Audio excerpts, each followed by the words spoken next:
જય ગૌ માતા ખેડૂત મિત્રો, શ્રીજી આધ્યાત્મિક ફાર્મ, નવીનભાઈ નકુમ, ગામ વાનાવડ, તાલુકો ભાણવડ અને જિલ્લો દેવભૂમિ દ્વારકા. સુભાષ પાલેકર પ્રાકૃતિક પદ્ધતિથી તૈયાર થતા બંસી ઘઉં છે. આપ જોઈ શકો છો બંસી ઘઉંનું વાવેતર. બરોબર. આની અંદર મિશ્ર પાક છે, ચણા છે મિશ્ર પાક તરીકે, એકાર ઘઉંની, એકાર ચણાની, એ રીતે મિશ્ર પાક કરેલો છે.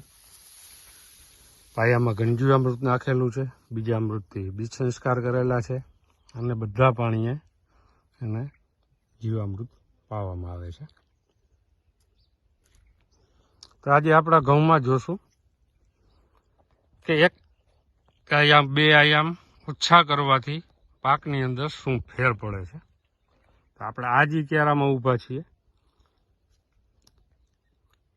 આમાં જીવામૃત, ઘનજીવામૃત, બીજામૃત, મિશ્ર પાક હોય એટલે લાઈવ આચ્છાદન થઈ જાય. પાંચે પાંચ આયામો છે. અહીંથી આપણે આવશું આ બાજુના ક્યારામાં. બરોબર. આ ક્યારાને અને આ ક્યારાને અંદાજે અડધા ફૂટ જેવો હાઇટમાં ફેર છે. બરોબર. તમે જોઈ શકો છો આ 1, 2 અને 3 ક્યારા, આમાંથી પાછા ઘઉં ઊંચા છે.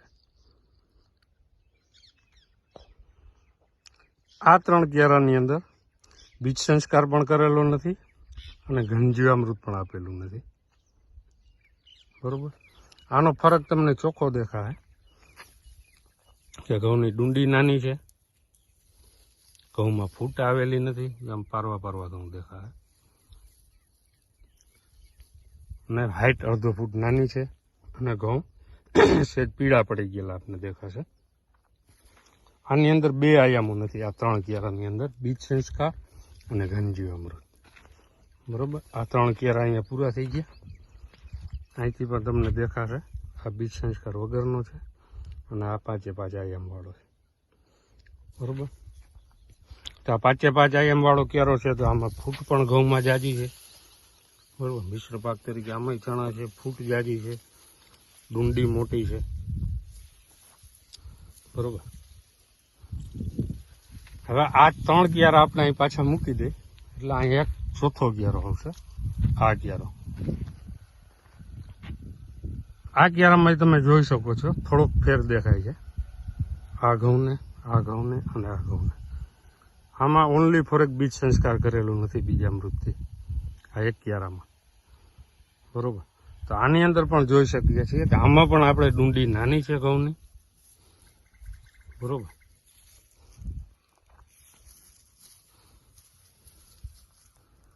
ફક્ત આમાં બીજ સંસ્કાર નથી, બાકી બધું કમ્પ્લીટ છે. ઘઉંનો કલર આના જેવો જ દેખાય છે, એમાં બહુ ફેર નથી કલરમાં, 19-20નો ફેર છે.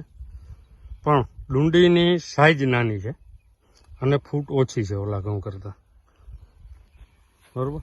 હા, અહીંથી બધું કમ્પ્લીટ છે પાંચે પાંચ આયામાં ઘઉંની અંદર. આ એક ક્યારામાં બીજામૃત નથી અહીંયા સુધી. આ એક ક્યારામાં, આ 3 ક્યારા વચમાં કમ્પ્લીટ વાવેલા છે. આ 3 ક્યારા છે એમાં બીજામૃત અને ઘનજીવામૃત બંને નાખેલું નથી. તો તમે જોઈ શકો છો કે અડધા ફૂટની હાઈટનો સીધો ફેર છે આ 3 ક્યારાને અને બાજુના ક્યારાને. તો મિત્રો આના પરથી એવું સાબિત થાય છે કે પ્રાકૃતિક કૃષિ કરવી છે તો પાંચે પાંચ આયામોને આપણે સાથે રાખી અને પ્રાકૃતિક કૃષિ કરીએ. બરોબર. ઘણા ખેડૂતો એમ કરતા હોય કે ભાઈ હવે આપણે બીજા જીવામૃત તો પાઈએ જ છે ને એટલે પ્રાકૃતિક ખેતી ગણાય, ઘનજીવામૃત તો નાખ્યું જ છે પાયામાં એટલે પ્રાકૃતિક ખેતી ગણાય. પણ એવું નથી. પ્રાકૃતિક ખેતી કરવી છે તો બધા આયામો સાથે લઈને પ્રાકૃતિક ખેતી કરીએ. બરોબર. નકર પ્રેમથી પ્રાકૃતિકને આ ખેતીને છોડી દઈએ, આપણે પ્રાકૃતિક ખેતીને બદનામ ન કરીએ.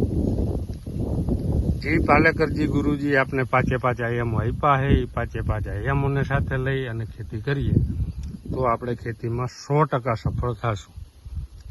નકર આપણે પ્રાકૃતિક ખેતીમાં સફળ નહીં થાય અને આપણે પદ્ધતિ અને ગુરુજીને દોષ આપશું કે આ ગુરુજીની પદ્ધતિ સાચી નથી. બરોબર. તો આપણે નજરે ઘઉંમાં ફેર દેખાય છે.